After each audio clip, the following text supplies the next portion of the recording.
Romanos capítulo de número 8, versículo de número 28 diz: e sabemos que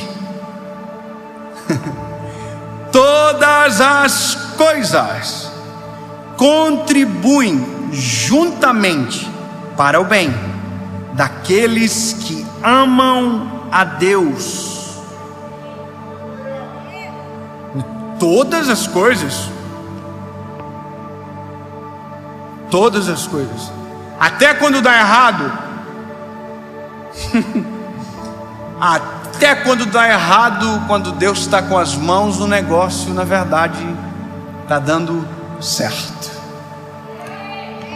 Olha, talvez isso seja a pior coisa para o ser humano entender. Como pode dar certo no erro? Ou aquilo que a gente chama de caos, de crise, de problema, como isso pode dar certo? Quer ver, já parou para observar que no meio de uma crise pandêmica que nós estamos vivendo, teve gente que enriqueceu? Consegue perceber que aquilo que é mal para mim, às vezes é a bênção de outro? Mas eu quero falar, na verdade, não sobre o outro agora, eu quero falar sobre nós. Eu quero que você compreenda que algumas coisas na nossa vida são resultados das nossas escolhas, mas existem outras coisas que acontecem na nossa história e que às vezes são ruins aos nossos olhos, mas que na verdade é o plano perfeito de Deus acontecendo na nossa vida. E que esse mal que os nossos olhos veem agora, na verdade só são maus porque a perspectiva de análise, ela é a antes da concretização do plano. É como se nós olhássemos uma tela, aquela de crochê, de baixo para cima, sabe? Se você olha de baixo para cima, você não sabe o que está sendo feito, então parece feio, desorganizado. Mas quem está fazendo a obra olha de cima para baixo e esse compreende. Por que eu preciso falar isso para você? Porque é nesse período onde parece que está dando tudo errado que a gente desiste do processo do Senhor. É nesse momento, quando parece que foge do nosso controle, que a gente blasfema, murmura contra Deus. Eu trabalho com pessoas, então eu recebo mensagem todos os dias dizendo: David, está dando tudo errado, está acontecendo isso, tudo aquilo que Deus prometeu não está acontecendo. E aí a minha pergunta é: você está no centro da vontade de Deus? E a resposta dessa pergunta dá a resposta para a primeira. Se você está no centro da vontade de Deus, isso que para você é ruim, na verdade é perfeito para algo que vai ser importante daqui a algum tempo. E aí a gente olha para isso tudo, e o problema é quando nós estamos na história. Quando outra pessoa está na história, a gente consegue dizer isso aqui: Deus sabe de todas as coisas. Quando o outro está no meio dessa história, a gente consegue dizer com maior facilidade: olha, meu lindo, todas as coisas cooperam para o bem daqueles que amam a Deus. Mas o problema é quando nós estamos nessa história. O problema é quando nós estamos na crise. O problema é quando nós estamos na bagunça da história. Aí a gente tem que aprender a dizer para a gente: todas as coisas cooperam para o bem daqueles que amam a Deus.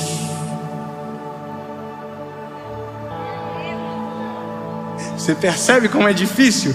Eu tiro a outra pessoa e coloco você, e quando você diz para você, já não tem o mesmo efeito. A gente para pensar, uma análise simples. Eu disse no começo aqui, lindo, nós lendo junto: todas as coisas cooperam para o bem daqueles que amam a Deus. Todo mundo fez amém. Mas agora, se eu coloquei você na parada, você já diz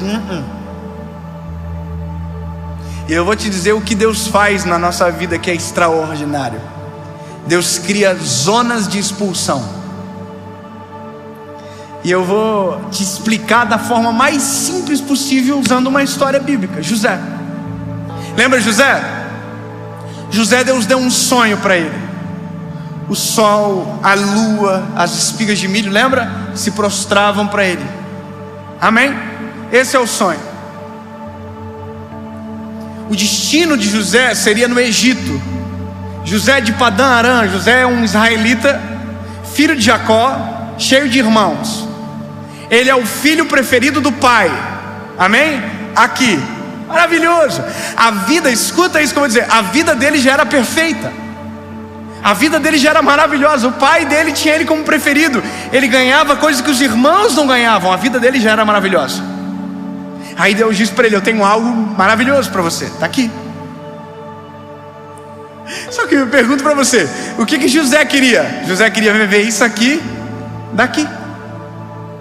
Todo mundo é assim, principalmente quando a vida é muito boa. Uma coisa é você renunciar àquilo que é ruim, outra coisa é você abrir mão daquilo que parece ser o melhor. Já viu que tem coisas que Deus pede para a gente fazer e a gente não faz porque está muito confortável na posição que a gente está? Já viu ou não? A gente está numa circunstância da vida, está tudo dando tão certo, que a gente diz: eu não preciso mais nem me mexer, eu não preciso mais nem sair daqui. Aí sabe o que Deus faz? Deus faz isso aqui, ó.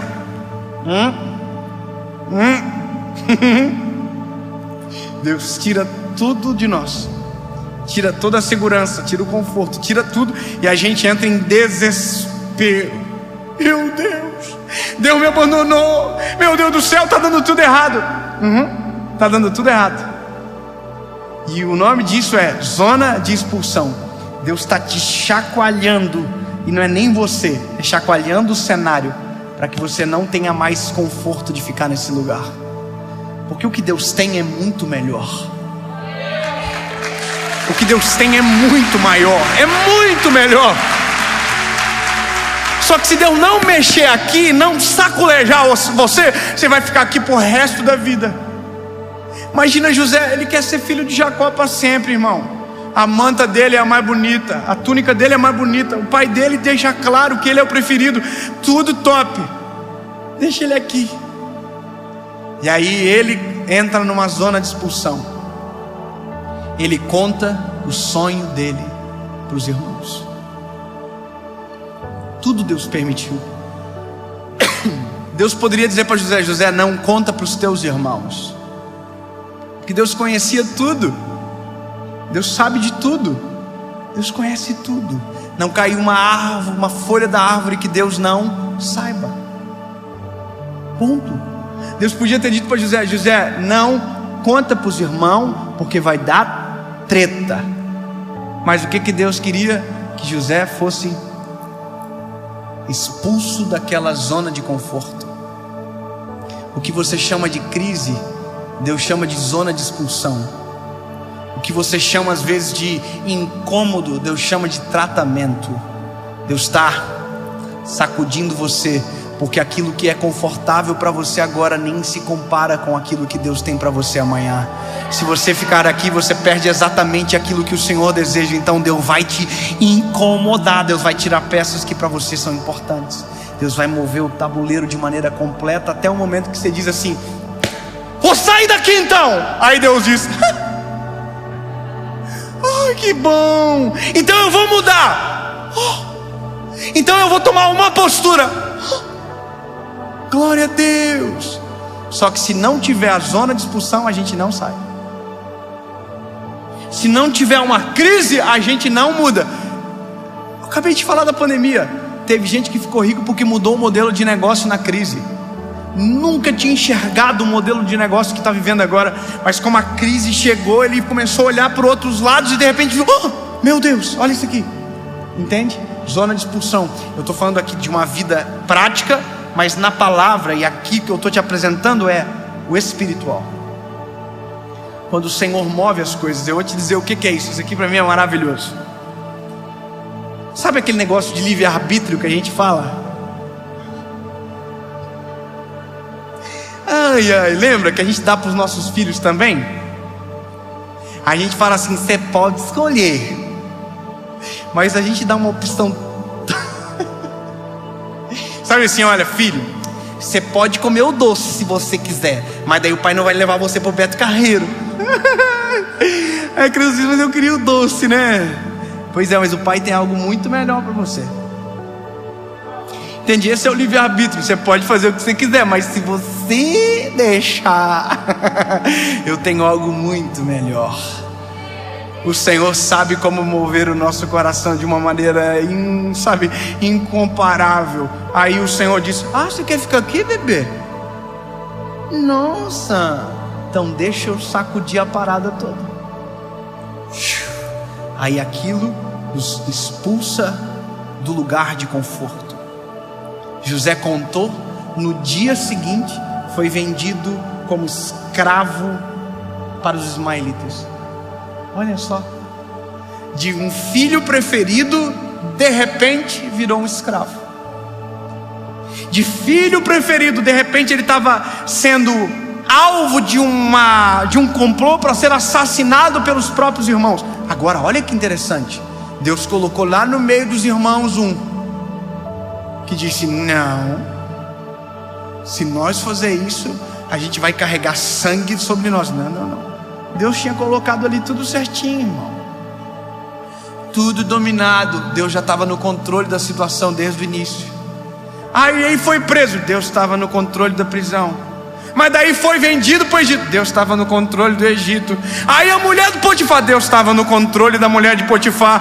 Mas as pragas, Deus estava no controle das pragas. Aí a fome, Deus estava no controle da fome. Porque no meio de toda a crise, Deus estava gerando um governador. Eu só quero que você entenda, a mensagem é simples. O que você chama de crise, Deus chama de um novo tempo. O que você chama de medo, Deus está chamando de tratamento. O que você chama de não tem saída, Deus chama de milagre.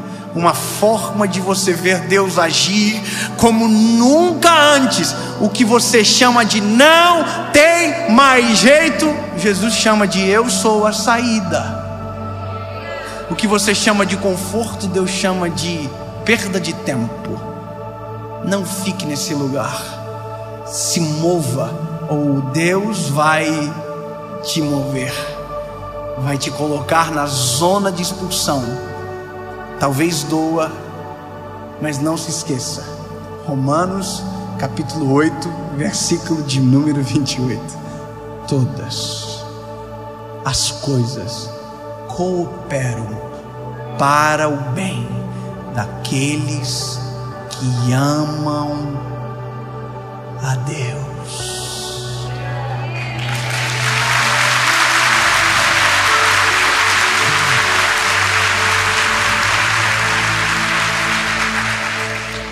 De repente, você olha para a sua história e tudo saiu do controle das suas mãos.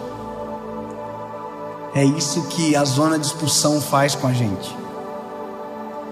O controle está nas mãos nossas. Tudo está confortável. Aí Deus mexe a estrutura e a gente obrigatoriamente toma uma postura. E todo mundo faz isso. A gente lembra do Senhor. E a postura é a mesma. A gente fala: Jesus, por favor, toma o controle. Aí Jesus diz: mas eu já estou no controle desde sempre. Mas se você está me dando, que bom, porque agora vai acelerar o processo. Você está entendendo? A zona de expulsão faz você devolver o controle para quem nunca perdeu o controle, mas para você ter a certeza que agora o controle não está mais nas suas mãos.